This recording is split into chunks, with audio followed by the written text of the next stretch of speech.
মজার ছলে তোকে সতীন বলে ডাকতাম, তুই যে সত্যিই আমার সতীন হয়ে যাবি এটা বুঝতে পারিনি। চৌকাঠের সামনে বরণডালা হাতে কথাটা বলল অভিসারিকা তার প্রিয় বান্ধবী দেবযানীর উদ্দেশ্যে।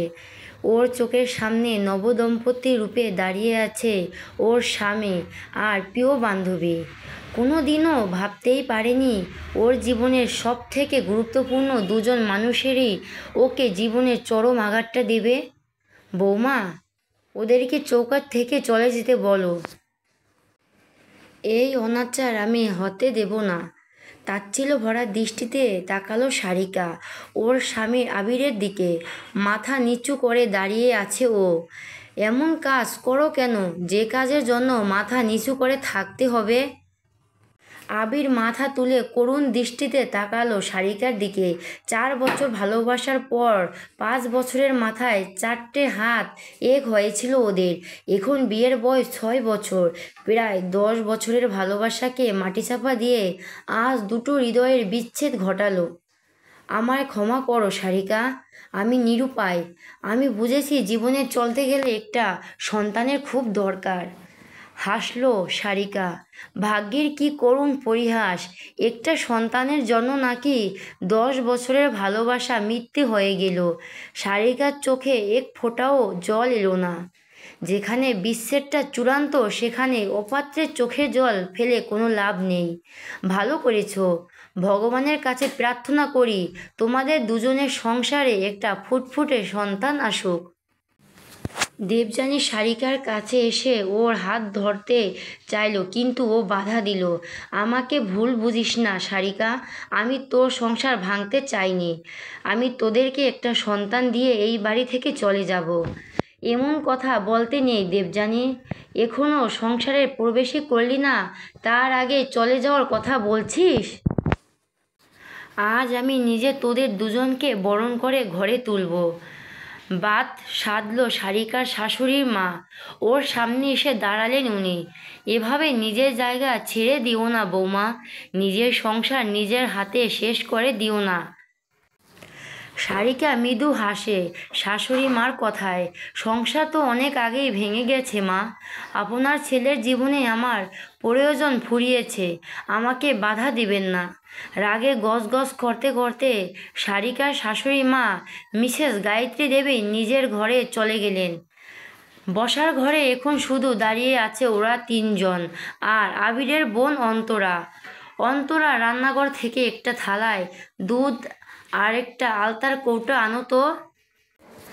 অন্তরা অবাক নয়নে তাকালো সারিকার দিকে। এরকম করো না বৌদি প্লিজ, এরকম করো না।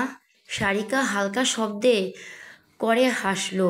তোমার নতুন বৌদি অনেকক্ষণ থেকে বাইরে দাঁড়িয়ে আছে, ওদেরকে বরণ করে ঘরে তুলতে হবে তো, তুমি একটু তাড়াতাড়ি এগুলো আনো। অন্তর একটা দীর্ঘ শ্বাস ফেলে ওখান থেকে চলে গেল। 2 মিনিটের মধ্যে একটা পাত্রে নিয়ে ফিরে এলো। সারিকা বরণডালা থেকে শঙ্খটা তুলে অন্তরার হাতে দিল, তারপর বরণ করল নিজের স্বামী আর বহুরূপী সতীনকে। আয়, এই দুধে আলতায় পা দিয়ে তোর সংসারে প্রবেশ কর। সারিকা, বিশ্বাস কর, তুই বেশিক্ষণ দাঁড়িয়ে থাকতে পারিস না, পায়ে ব্যথা হয়। তাড়াতাড়ি নিয়মগুলো শেষ করে ঘরে গিয়ে বিশ্রাম নে। দেবযানী মাথা নিচু করে আলতায় পাত্রে পা দিয়ে বাড়ির ভিতরে ঢুকলো। পিছন পিছন ঢুকলো আবিরও। তোমার সাথে আমার কথা আছে সারিকা। নতুন বউ বাড়িতে এসেছে, আমার অনেক দায়িত্ব এখন। তোমার কথা পরে শুনবো। আমি দেবযানীকে ওর ঘরটা দেখ। ওহ সরি তো, আগেও ও এই বাড়িতে এসেছে, কিছুই অজানা নয় ওর। আয় দেবযানী। সারিকা দেবযানীকে নিয়ে ঘরে গেল। তার আর আবিরের ঘরে কত রাগ, অভিমান, ঝগড়া, খুনসুটি, ভালোবাসার স্মৃতি জড়িয়ে আছে।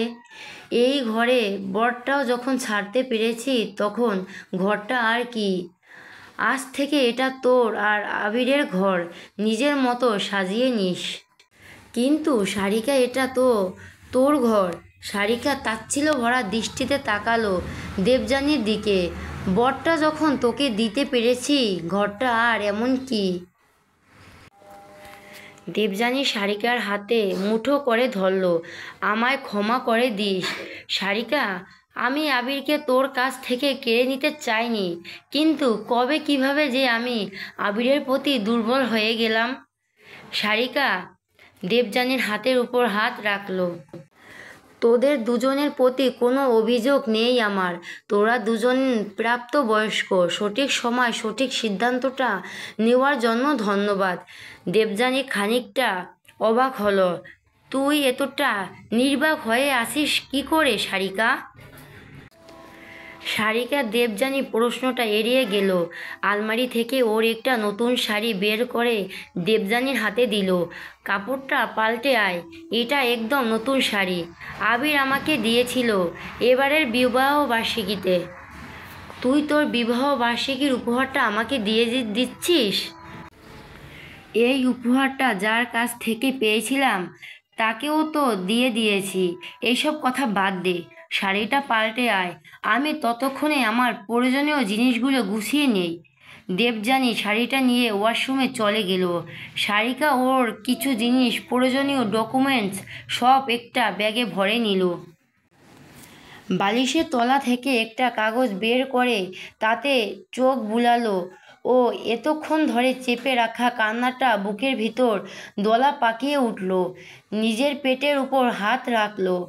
তোর মা পৃথিবীর সব সুখ তোকে এনে দেবে, মা তোকে একাই বড় করবে, দেখে নিস। চোখের জলটা মুছে কাগজটা ব্যাগে ভরে নিল সারিকা। 6 বছর ধরে একটু একটু করে গড়ে তোলা ওর ঘরটার দিকে আর একবারও পিছু ফিরে তাকালো না। ব্যাগটা নিয়ে ত্যাগ করলো নিজের ঘরটা। ব্যাগটা নিয়ে ননদ অন্তরার ঘরে এলো সারিকা। অন্তরা তখন ফোনে কথা বলছিল। বৌদিকে দেখে ফোনটা কান থেকে নামিয়ে বৌদির কাছে গেল। ও বৌদি, তুমি ব্যাগ নিয়ে এই ঘরে? সারিকা মুখে হাসি ফুটিয়ে এনে ব্যাগটা রাখলো চেয়ারের ওপর, তারপর বিছানায় বসলো আরাম করে। তোমার নতুন বৌদি তো আজ থেকে ওই ঘরে থাকবে, তাই আমি ভাবছি কটা দিন তোমার ঘরে থাকবো। তোমার কি কোনো অসুবিধা হবে? অন্তরা সারিকার পাশে বসে ওকে জড়িয়ে ধরে কেঁদে উঠল। ননদকে এভাবে কাঁদতে দেখে সারিকার খুব খারাপ লাগলো। মিষ্টি হেসে সে অন্তরার কাঁধে হাত রাখল। কাঁদছো কেন অন্তু? কেঁদো না। একটা কথা মনে রেখো, ভগবান যা করেন ভালোর জন্যই করেন। অন্তরা ছলছল চোখে তাকিয়ালো সারিকার দিকে। বলতে পারো বৌদি, ভগবান সব ভালো কেন তোমার সাথেই করেন? সারিকা মৃদু স্বরে হাসল। জানো অন্তু, কোনো শূন্যস্থান চিরকাল শূন্য থাকে না, পূরণ ঠিক হয়ে যায়। হয়তো কয়েক মাস পর আমার জীবনের এই শূন্য স্থানটাও পূরণ করে দেবেন ভগবান।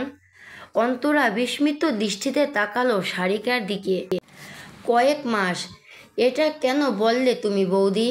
সারিকা বিষয়টা এখনও কাউকে জানাতে চায় না, তাই কথাটা এড়িয়ে যেতে চাইল ও। দুপুরে রান্না বসাতে হবে অন্তু, আমি এখন রান্নাঘরে যাই। অন্তরাকে যথাসাধ্য এড়িয়ে চলে গেল সারিকা। অন্তরা থ হয়ে বসে রইল। নতুন শাড়ি পরে দেবযানী বসে আছে বিছানায়। পাশেই বসে আছে ওর প্রিয় বন্ধুর প্রাক্তন স্বামী তথা নিজের বর্তমান স্বামী আবির। কেন তুমি আমার জীবনে এলে আবির? তোমার জন্য আজ আমার আর সারিকার বন্ধুত্ব ভেঙে যেতে বসেছে। আবির অবাক নয়নে তাকালো দেবযানীর দিকে। সেদিন রাতে তোমার আর আমার মধ্যে যা হয়েছিল সেটা দুজনের ইচ্ছেতেই হয়েছিল দেবু, আমি তোমার ইচ্ছের বিরুদ্ধে কিছু করিনি। দেবযানী একটা দীর্ঘশ্বাস ফেলে মেজের দিকে এক দৃষ্টিতে তাকিয়ে রইল। আবির দেবযানীর উদ্দেশ্যে বলল, 4 বছর ধরে চেষ্টা করছি একটা সন্তান নেওয়ার, কিন্তু তা সম্ভব হয়নি। ডক্টর তো বলেই দিয়েছেন সমস্যাটা সারিকার। এতগুলো বছরও কোনো সুরাহা হয়নি ওর, কিন্তু আমারও তো ইচ্ছে হয় বাবা ডাক শোনার। দেবযানী হতাশ স্বরে বলল, একটা বাচ্চা দত্তক নিলেই তো পারতে, আমার আর সারার মাঝে ঢোকার কী ছিল? সেদিন আমার জন্মদিনে তোমাকে ডাকাটাই আমার উচিত হয়নি। বাহ দেবযানী বাহ, এসব সব দোষ আমার হয়ে গেল। মনে রেখো, এক হাতে কিন্তু তালি বাজে না। ওদের কথার মাঝে দরজায় টোকা পড়ল। দেবযানী গিয়ে দরজাটা খুলে অন্তরাকে দেখতে পেল বৌদি খেতে ডাকছে। কথাটা বলে আর এক মুহূর্ত দাঁড়ালো না অন্তরা, খাবারের ঘরের উদ্দেশ্যে চলে গেল।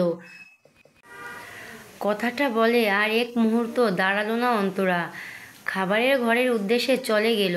সারিকা খাবারের প্লেট সাজাচ্ছিল। ডেকেছো ওদের? তুমি বড্ড দয়ালু বৌদি, আর তোমার এই দয়ালু হওয়ার সুযোগ নিল তোমার ওই কালনাগানি বন্ধু। অন্তরার মুখে নিজের প্রিয় বান্ধবীর নামে এরকম একটা সম্বোধন শুনে খুব খারাপ লাগলো ওর। যতই হোক 20 বছরের সম্পর্ক ওদের দুজনের, এরকমভাবে বলতে নেই অন্তু। তোমার নতুন বৌদি শুনলে কষ্ট পাবে। শোনো বৌদি, আমার একটাই বৌদি, আর সেটা তুমি। কোনো নতুন বৌদি চাই না আমার। সারিকার ভিতর থেকে একটা দীর্ঘশ্বাস বেরিয়ে এলো। সব কি আর আমাদের চাওয়াতে হয় অন্তু? যা ঘটার ঘটে গেছে, এবার সেটাকে মেনে নেওয়াই বুদ্ধিমত্তার কাজ। অন্তরা সারিকার পাশে গিয়ে দাঁড়ালো। ওরকম বুদ্ধিমত্তা আমার চাই না। বোকা থাকলে যদি তোমাকে আমি পাই, তাহলে আমি বোকাই থাকতে চাই। সারিকার অন্তরার মাথার হাত বুলিয়ে দিল। সামনের মাসে তোমার বিয়ে, সেটাকে মন দাও। সংসারে এই জটিলতায় জড়িয়ে পড়ো না। দেবযানী এসে সারিকার পাশে দাঁড়ালো।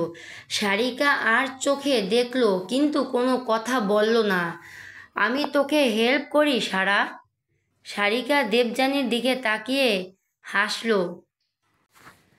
কয়দিন পর তো তোকেই সব করতে হবে। এই কটা দিন একটু জেনে বুঝে নে সব কিছু। আমি কি এই বাড়িতে নতুন নাকি? হ্যাঁ, বউ হিসেবে তুই নতুন। এক কাজ কর, মাকে গিয়ে ডেকে আন। দেবযানী আমতা আমতা করে বলল, আমি গেলে যদি উনি রেগে যান? উনি তোর শাশুড়ি মা, আর শাশুড়ি মায়ের খেয়াল রাখা, যত্ন করে চলাটাই আদর্শ বৌমার দায়িত্ব। দেবযানী ধীর পায়ে রান্নাঘর থেকে বেরিয়ে গেল। দেবযানী যেতে আবির এলো রান্নাঘরে। অন্তরাকে দেখে খানিকটা বিরক্তি হলো। অন্তু, আমার ঘর থেকে আমার চশমাটা এনে দে তো। আমি পারবো না। সারিকা আবিরের কাছে এগিয়ে এসে ওর হাতে চশমার বাক্সটা দিল। ঘরে নয়, এটা তুমি বসার ঘরে ফেলে এসেছিলে। আবিরের পরিকল্পনা সফল হলো না। সারিকার সাথে কথা বলার সুযোগ সে কখনোই পাচ্ছে না। সারিকা আবিরের সামনেই চেয়ারটা টানলো, খেতে বসো। 2টোর সময় তোমার একটা ওষুধ আছে, না হলে দেরি হয়ে যাবে। আবির নির্বাক হয়ে চেয়ে রইল সারিকার দিকে, যে নিজের জীবন সঙ্গীকে অন্য কারোর হাতে দেখেও নির্লিপ্ত হয়ে হাসি মুখে সবার খেয়াল রেখে চলেছে, যেটা ও প্রায় 6 বছর ধরে করে আসছে। আমার গল্পটি যদি ভালো লেগে থাকে তাহলে আমার পাশে থাকো বন্ধুরা। সবাইকে ধন্যবাদ।